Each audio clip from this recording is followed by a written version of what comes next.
Hello everybody, it's your boy Andy from Hamster Flag here, and today I'm bringing you an 8.01 BFA Fury Warrior PvP guide. I am 2K rated, and no, I did not do this with a healer. I actually ran nothing but Assassination Rogue Fury Warrior 2v2 arenas since the beginning of the expansion, and I feel more than qualified to give a guide on this class because I did not get 2K with the healer.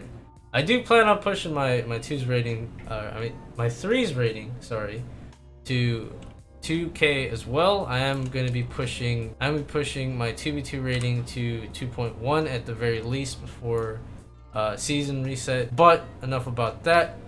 I'm going to be going over talents today, stat weights, Azerite Armor, and some trinkets that you guys should totally be running. Alright, so let's go ahead and get into the talent portion really quick. This is what I'm running, and I generally always run this. I always will change disarm based on the comp though. If I'm running against something that has a weapon that I can disarm, like warriors, paladins, survival hunter, shaman, specifically enhancement, rogue obviously, but I will run disarm for them. And it's a great way to alleviate pressure and sort of stop their damage when they have all their cooldowns popped. But we'll get into honor talents in a second. For the level 15 row, we have War Machine, Endless Rage, and Fresh Meat. Now, if you do have a healer, you can go ahead and run Endless Rage. It's perfectly fine. You'll get a lot more chances to spam your Rampage, so you get faster damage. The only thing is that you won't have the 20% increased healing from Fresh Meat. I feel like that's really strong, and you also get a 5% increased chance, or 15, I'm sorry, percent increased chance to trigger your enrage, which is big because the more you're enraged, the more rage you're generating, and the more damage you're dealing because of your mastery. So I would say run Fresh Meat, especially if you're not running a healer, but you can run Endless Rage. Endless Rage is typically the go-to for PvE content. And for the level 30 row, we have Double Time, Impending Victory, Stormbolt, and I would 100% recommend running Stormbolt. Stormbolt is a ranged stun, and it lasts 4 seconds. It does a little bit of damage, but that's not the point. We're looking at the fact that it is both ranged and a form of CC. So there's really nothing bad I could say about this talent. I've ran it legitimately in 3v3 so far, and 2v2 exclusively for the entirety of the time I've been doing PvP on this class. And I picked it up like about a year ago.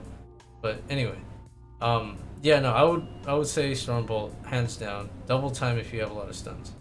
Level 45 row, Inner Rage, Sudden Death, Fury Slash. Now, you're gonna want to run Sudden Death if you have 20% or around 20% haste. If you don't have that much haste, maybe you're in the 10, 11 to 15%, I would suggest running Fury Slash. I did run this myself. Basically every time you hit someone with it, it gives you 2% increased haste for 15 seconds, and it stacks up to 3 times, so that's 6% extra haste. And it's super helpful if you don't have enough haste to help generate rage through auto attacks and you know, just get through all your abilities. But once you have about 20% haste, or I would 100% recommend running Sudden Death. I used to run Inner Rage, but it's not the same as it was in Legion. I definitely would recommend Sudden Death or Fury Slash over it. Try to stay away from this. It's not that. With that being said, let's go over to the 60 column, and that's Furious Charge, Bounding Stride, and Warpaint. And 100% I'm going to recommend running Warpaint here. It's 10% damage reduction while you're enraged. And if you already have that 15% increased chance from Fresh Meat, this is that much better. So consistently throughout the time you're fighting someone and on top of someone, just slamming into them, you're going to be healing a lot more, and you're taking less damage at the same time. Like, this is just a win-win all around. Furious Charge sounds good on paper, but I promise you, you don't want to be using your charge to get a heal. You want to use it to gap close. You want to use it to get that kick that may be clutch, or that fear, Regardless of whatever the situation may be, Furious Charge is not that good of a talent. Bounding Stride is debatable. It's not as strong as War Paint because, I mean, yes, it helps you out with a little bit of mobility, especially with a 70% increased speed after you heroic leap, but over 10% damage reduction, I don't think it's really that worth it, to be honest. I would recommend War Paint. Okay, now moving over to the 75 column, we have Carnage, we have Massacre, and Frothing. I would recommend running Carnage, obviously. It's just 10 less rage and on Rampage. And your Rampage also deals 15% increased damage, and that's big because Rampages are highest damage ability. It's pretty self-explanatory. You do more damage for less resources. Massacre, I mean, you can execute people that are under 35% health. If you're running sudden death though, you already have that constant threat of execute within your rotation every now and again, especially if you have it proc when you have your cooldowns rolling. This isn't really necessarily needed. It's not necessarily bad either, but consistent 15% increased damage on one of your primary abilities over having a window where you could use this talent is not that worth it, to be honest. Frothing Berserker, Rampage costs 95 and increases your damage done by 10%, and your haste is increased by 5% for 6 seconds. This isn't that bad either.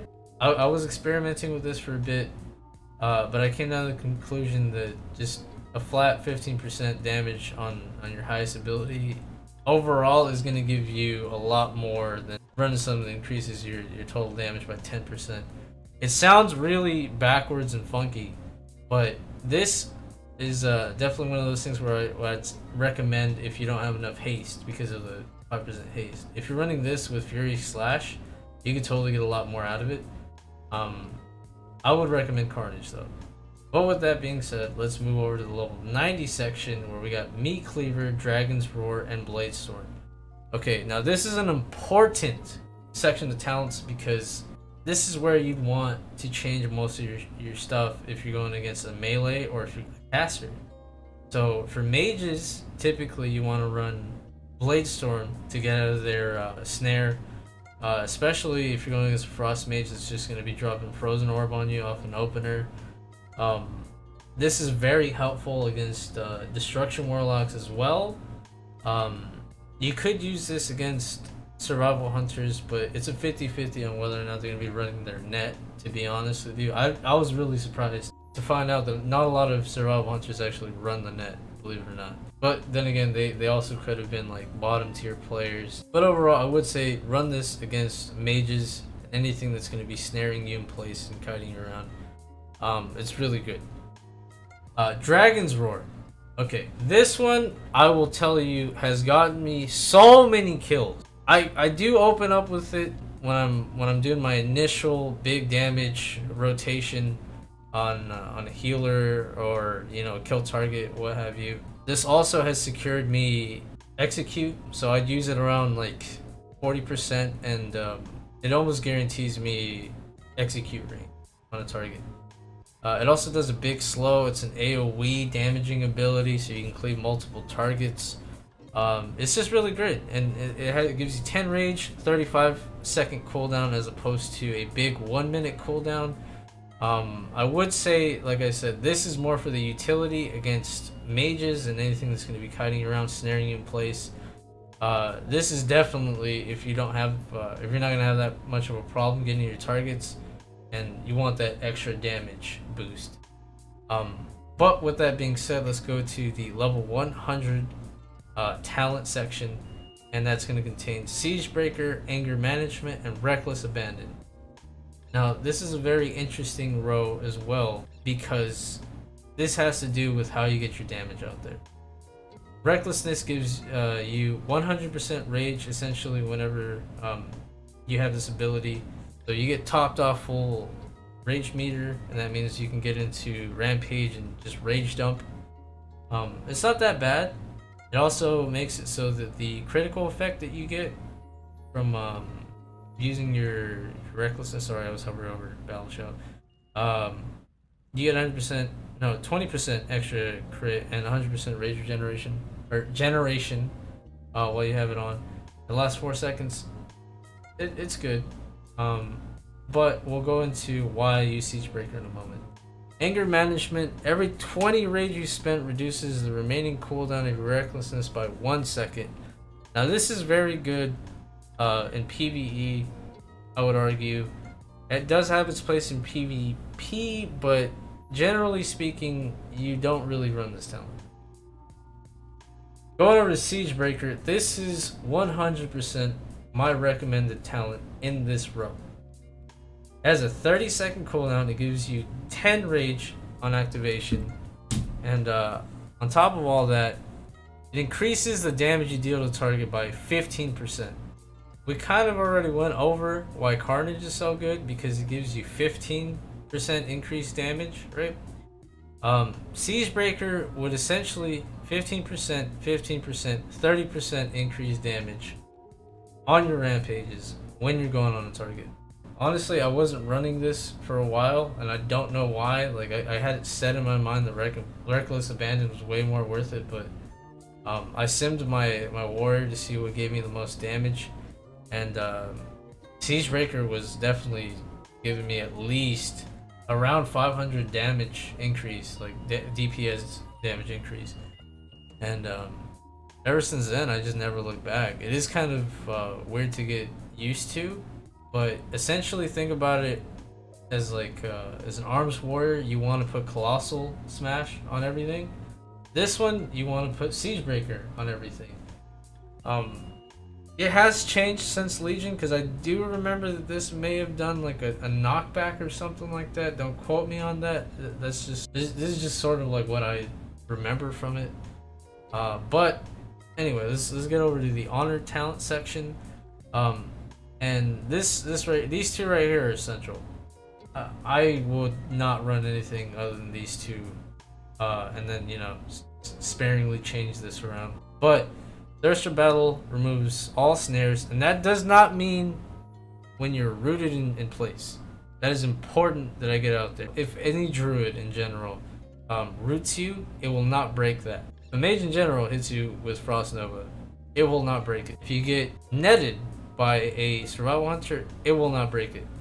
This talent literally only stops stuff from slowing you. So like if you have if you're going against another Fury Warrior and they hit Piercing Howl and you have that debuff on you, this will remove that debuff.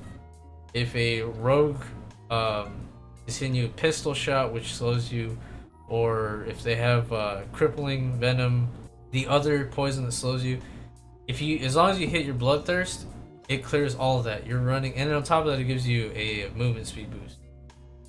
So it just helps you stay on top of your target and you know, keep that pressure up. Battle Trance, very important. Alright, now Battle Trance. This is a very good talent. After you hit your Raging Blow on a target twice, which is this ability right here, you're going to be generating 5 rage, and you're going to regain 3% of your health every 3 seconds for 18 seconds. You're essentially getting 30 rage out of this and 18% of your health. It is pretty significant, and this is big, guys. Like this is a lot of extra healing, which you're going to be getting from Bloodthirst, through fresh meat, as well as you know, just more pressure in rampages throughout the entirety of the fight. It's huge. I wouldn't change this talent for the world, to be honest. Like, this is my go-to talent along with Bloodthirst for this class. But let's go ahead and move on to the Disarm. I already kind of briefly summarized what I run Disarm for. So if you're going against a caster, you want to get Spell Reflection. Obviously, this is big for reflecting polymorphs, hexes, cyclones. I mean, just the list goes on and on about any sort of spell that they can cast on either single target. You could also randomly, if you're good enough to predict it, return Hodge. It's crazy. I would not run this against a Ret Paladin. I would ideally recommend to run Disarm overall, just because even against a Holy Paladin, I don't know if you guys know this, But if they're using melee wings on you and you disarm them, it stops them from healing themselves and their partner. This is really big. It is something that I've been messing around with, and I've actually gotten a couple wins just by disarming the paladin healer in their melee wings. It forces them to panic a little bit, and they'll usually pop their big bubble to heal if you know you cuck them from not being able to recover that way. But yeah, other talent I would recommend would be Slaughterhouse for things like a monk, because of the fact that if you disarm them, they just can't do Fist of Fury. I wouldn't necessarily say this for Feral either, even though you can't disarm them, because if you are running Spell Reflection, you can actually reflect the damage that you would normally take from Thorns, which is a big thing I forgot to mention when I was going over Spell Reflect. Another talent you could run, maybe Death Sentence. I don't use this at all. Death Wish, I would urge you not to, especially since I believe it's getting a nerf. This is typically run by people in 3v3 arena, like gladiator rating.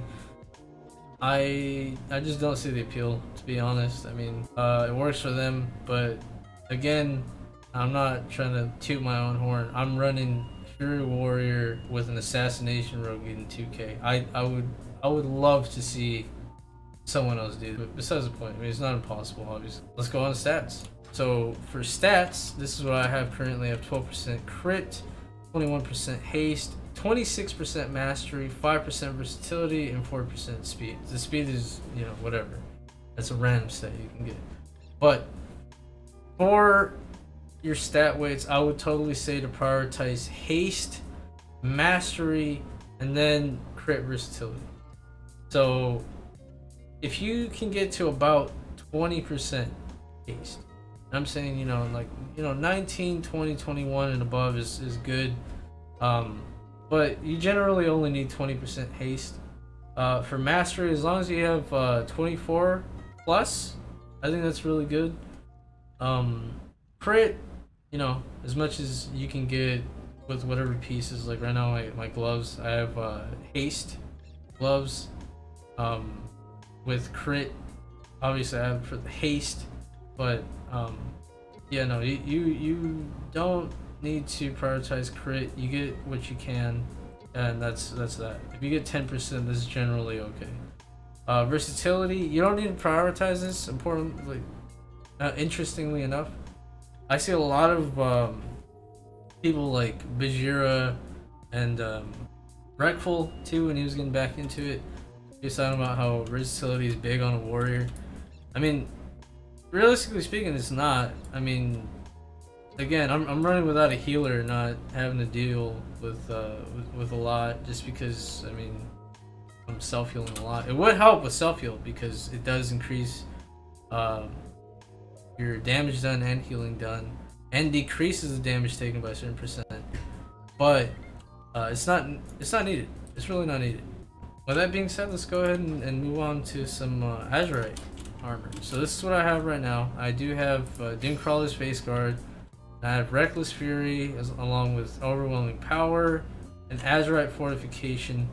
Now, the highlight of this piece is Azerite Fortification. I think that the defensive traits that you're going to be getting from these pieces is just as important as the offensive traits that you're going to be getting. So, I have 2 Azerite Fortification pieces, as you can see in my shoulders, and I did choose one Resounding Protection, which is just this bubble absorb shield, over Azerite Fortifications to just kind of help out against rogue openers, some fire damage off the start, and then a little bit of just burst in general. But I would say if you can get as many pieces with Azerite Fortification, at least 2 and then 1 shield like I have, you'd be in a good position. You could run 2 shield and 1 of this, but this is really cheeky. Like, if you use this against a Mistweaver monk or monk in general, and then they drop circle on you to try to get you to get away from them, or you know, just hold you off for a bit. If you keep running into it, when it knocks you back, that's actually considered a mobilize or stun. It's actually considered a knockback, I'm sorry. But you'll be getting like I think 14k from this piece, and I have 14k from this piece because no, not 14k from this piece. That's crazy. These are about the same, but 14 from the other one, 13 from this one. That'd be around 27k every time I walk into it and get knocked back. So it's kind of a cheeky mechanic to abuse, but I mean, we're out here getting as much as we can. We're gonna use everything to our advantage, and I'm getting 27k healing every time I walk into it and it knocks me back. I'm gonna be running into that until I'm topped off.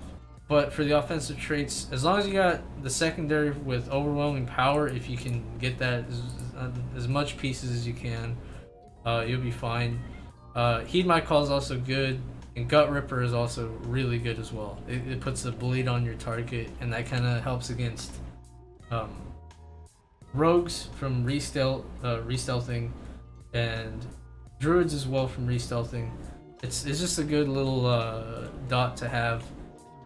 But for my headpiece, I do have Reckless Flurry, and this is one of the best ones, I think. If you check in on Bloody Mallet, I will leave a link to that in the description so you can check it out. It has a list of all your traits and stuff, and if you guys want me to go over what to look for on that site and how to optimize your character a little bit more, just let me know, and I'll try to make a video on that in the future. For my shoulders, this is where I'm gonna say you want to have the Gladiator Plate shoulders. You want it specifically for battlefield focus, and this works in PvE as well.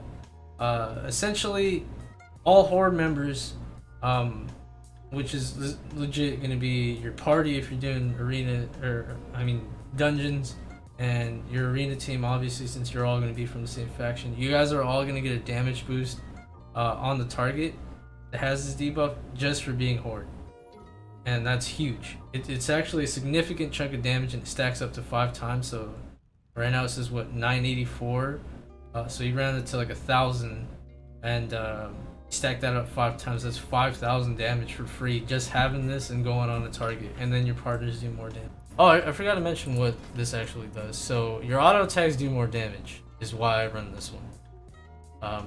And every time it procs, you get 0.1 seconds off of your burst, which isn't that significant, but the damage definitely is from your auto attacks. Now for trinkets, I'm running Doom's Fury, and I got lucky enough to get this at 380, and that's from this rare right here, Lion's Roar. There's a chance to drop that. I would say if you can. I know it changes for Alliance. Like it's something else. It's like a Horde tank thing, but I'm pretty sure it's the same trinket. Yeah, just use a bonus roll. Try to get lucky with it. There's no like set in stone way to get these trinkets, sadly, but you know, it's definitely something that I would recommend. It gives me a shit ton of damage. It's insane. But the other trinket I'm running that I will recommend that you buy, I know it's really hard to get this on the auction house for a decent price, but Dark Moon deck Fathoms. Fathoms is huge. A lot of people are running it, but if I remember correctly from Bloody Mallet, this gives us just 1.1k extra DPS just for having it. And what it does is it does a random amount of damage. This one I can show you guys over here at the training dummy. And I mean, it's helped a lot with keeping pressure on a healer or kill target, what have you. Watch, if I do that, that has a chance to proc it. That's what it was right there. 50k damage just off of a trinket, dude. Like just a passive little hit. Well, obviously the damage is scaled because of the target damage. It usually hits for about 10k, 12k, upwards 30k if it crits.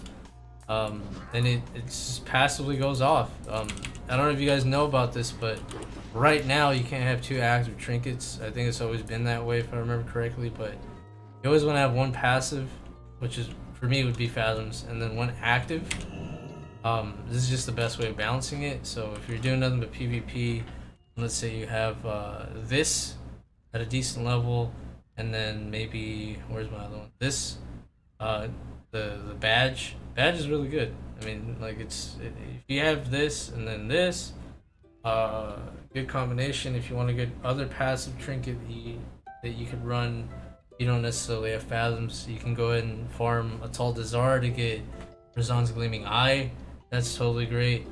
I was running with Briny Barnacle at the beginning because the damage scaled up was really good. But they did nerf this trinket, I think, maybe a week or two in. I can't remember necessarily, but yeah, just try to find yourself a good active and passive. I mean, I would stay away from something like Big Red Button. You don't really need that. If you're farming PvP in general, though, I mean, you want to get a badge and then an insignia, whatever you want to call it. I call it insignia. Other than that, though, you want to make sure that you're getting decent weapons. Like, I have big boy weapons just because I got lucky in PvE. And I mean, most of my gear, if it's not gladiator gear, it's definitely PvE gear. Just, you know, do a little bit of everything. Enchants, I forgot.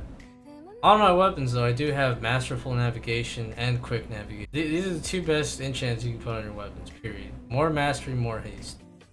Essentially is what this is. You don't have to put them in a particular order. Basically, just highest DPS weapon always goes main hand. That's always been the general rule.